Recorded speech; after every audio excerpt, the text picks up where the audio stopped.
Mungkin kalau ada yang teman-teman bertanya apakah ada jasa pengangkutan di Lemhanai. Kalau kita yang dari Pariaman, sebelum memasuki gerbang penutupan yang di Lemhanai ini, di sini sudah ada terparkir beberapa motor buat ojek dan satu lagi buat minibus.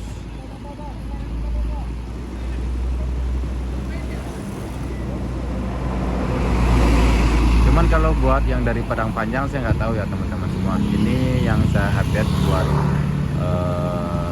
yang mengarah, yang posisinya berada di air terjun Lemhanai yang dari Pariaman.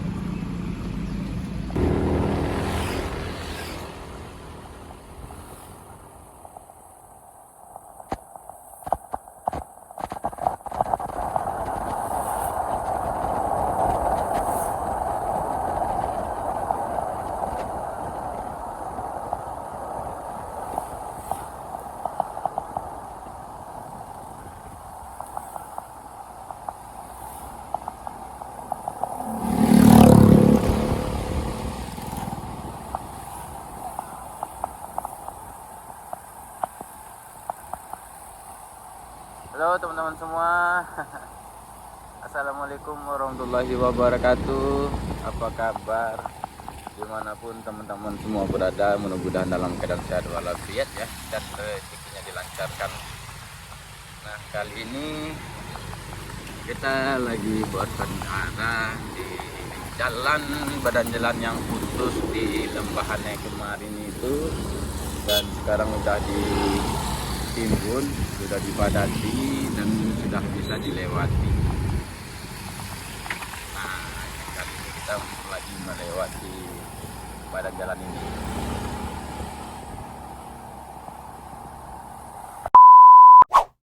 Pagi ini di hari Senin di tanggal 15 Desember 2025 saya sampai lagi nih di Lemhanai, tepatnya ini yang di badan jalan yang putus, tepatnya ini yang di dekat Pemandian Megabendung. Beberapa hari yang lewat saya nggak bisa update di sini, dan kemarin saya mengupdate kondisi terkini dari lokasi Malala yang di Hantam Golodo juga. Dan kali ini di tanggal 15 Senin Desember 2025 saya lagi berada di Lemhanai. Ya, kalau untuk perkembangan dari yang terakhir kita lewat ya teman-teman semua,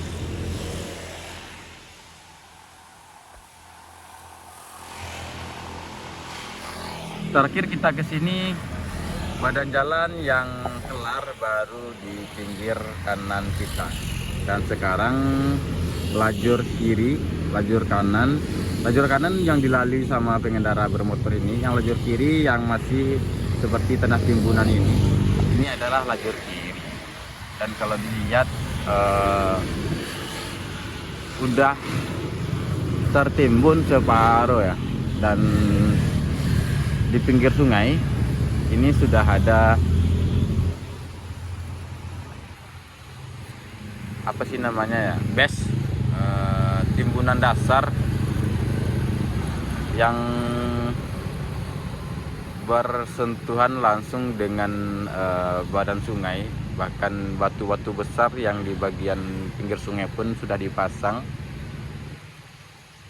Palingan nanti di sini ditambah timbunan, mungkin bisa jadi setelah kelarnya nanti di bagian lokasi ini terlihat badan jalannya yang sangat lebar ya, karena kalau dilihat dari garis lurusnya itu arah ke sana kalau buat badan jalan yang baru ini ya.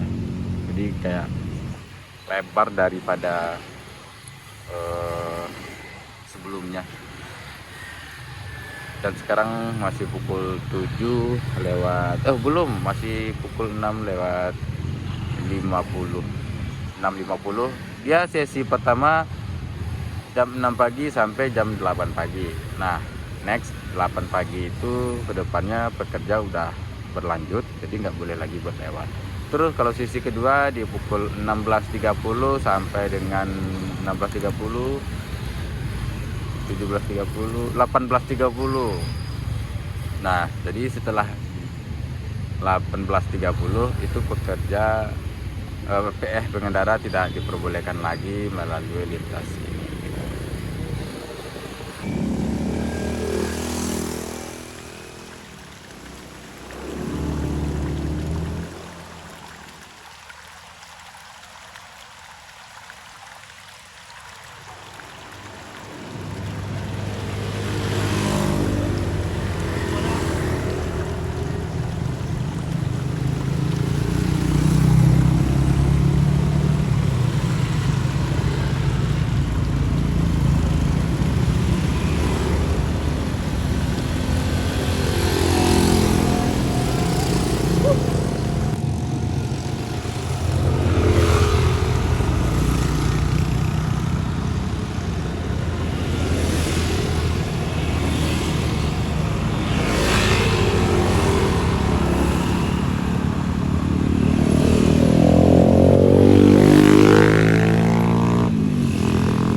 Dari volume lalu lintas yang ada dari awal-awal kita ke sini, dari awal-awal lajur Lembahana ini diperbolehkan buat pengendara bermotor, bahkan dari mulai kita melalui rel jalan kereta api ini terlihat volume kendaraan roda 2 itu lumayan sangat berlipat ganda. Maksudnya itu mungkin hari ini lebih ramai sekali daripada hari-hari sebelumnya gitu loh.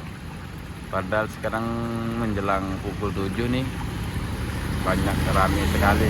Jadi saya nggak kebayang kalau misalkan di sore hari di sesi kedua semua pekerja yang datang dari Padang Panjang mengarah ke Pariaman dan bakalan balik menuju ke Padang Panjangnya, dari Pariaman ke Padang Panjang sore harinya nanti pasti bakalan sangat-sangat ramai buat mengantri melalui jalur ini.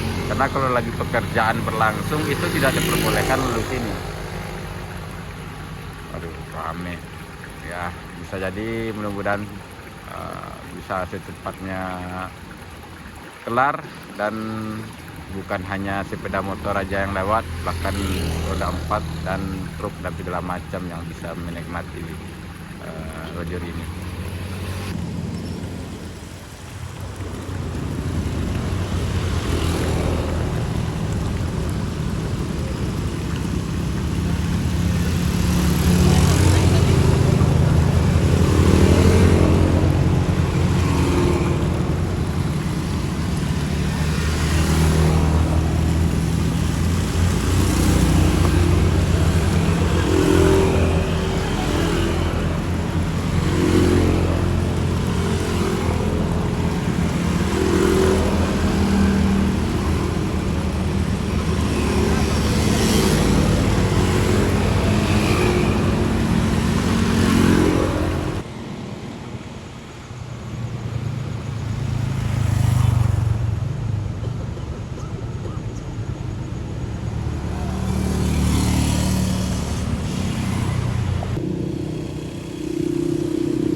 Kalau hari-hari biasa sebelum kejadian di badan jalan yang putus ini, sebelum kejadian Golodo di Lembahana ini ataupun di Padang Panjang ini, mungkin kalau di pukul ini seperti jam 6, jam 7 mungkin Lembahana tidak seramai ini ya.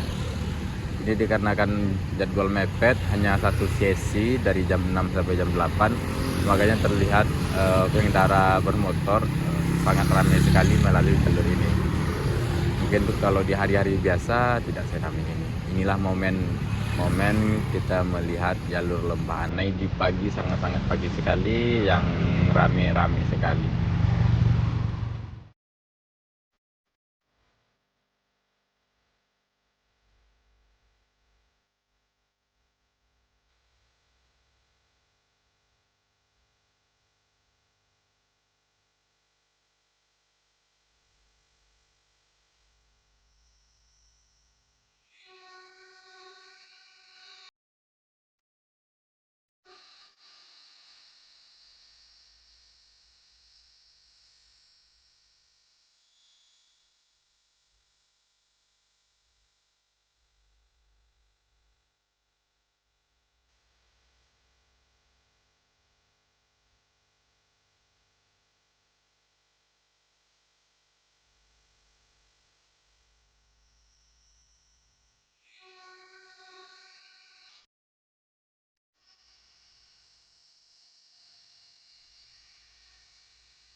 Sekarang sudah pukul setengah 8 dan volume lalu lintas kendaraan bermotor masih rame, masih seperti yang tadi, cuman beda sedikit. Sekarang udah agak sepi daripada kita datang tadi ya.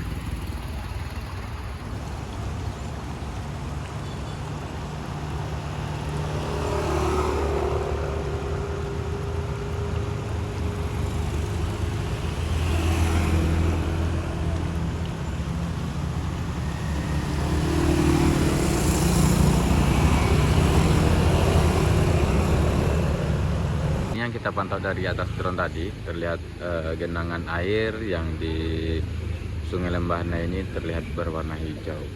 Yes, mantap. Ini yang bekas longsor yang menutup saluran yang di atas rel kereta api itu, yang di samping rel kereta api, dan airnya mengalir mengarah ke badan jalan ini. Ini yang ditutupi kemarin sama pekerja dari kontraktor itu ya. Nah, terlihat jelas ya teman-teman semua, lajur kiri dan lajur kanan. Yang lajur kiri yang dilalui sama pengendara bermotor ini terlihat sudah keras, dan lajur kanannya terlihat masih ada gemburnya. Jadi badan jalan mulai sudah terbentuk, palingan tinggal pemadatan dan pengaspalannya. Mungkin nggak lama lagi jalur Lembahna ini sudah bisa dilalui sama pengendara-pengendara roda 4 yang bus ataupun truk ataupun mobil kecil, mungkin sudah bisa dilalui sama pengendara itu. Cuman buat hari ini, sekarang di 15 Desember 2025, tepatnya dari Senin, masih diperbolehkan untuk pengendara bermotor. Mungkin next time, tidak beberapa hari lagi, pengendara roda 4, roda 6 ataupun seterusnya mungkin sudah bisa dilalui. Karena terlihat banget dari sini nih, badan jalannya sudah terbentuk, palingan tinggal pengerasan dan mungkin pemagaran di pinggir sungai ini, dan mungkin sudah bisa dilalui sudah itu. Ya, bersabar dulu ya teman-teman semua. Tadi pun kita juga sudah menerbangkan drone melihat kondisi sungai, karena semalaman hujan dan alhamdulillah air Sungai Lembahna ini tidak terlalu besar, masih dibilang kecil lah ya. Walaupun tadi malam dan beberapa hari yang lewatnya hujan terus berturut-turut, cuman alhamdulillah tidak ada terjadi bencana lagi di Lembahna ini, dan bahkan buat air sungainya pun tidak besar ya. Oke lah, kurang dan lebih saya minta maaf ya. Wassalamualaikum warahmatullahi wabarakatuh.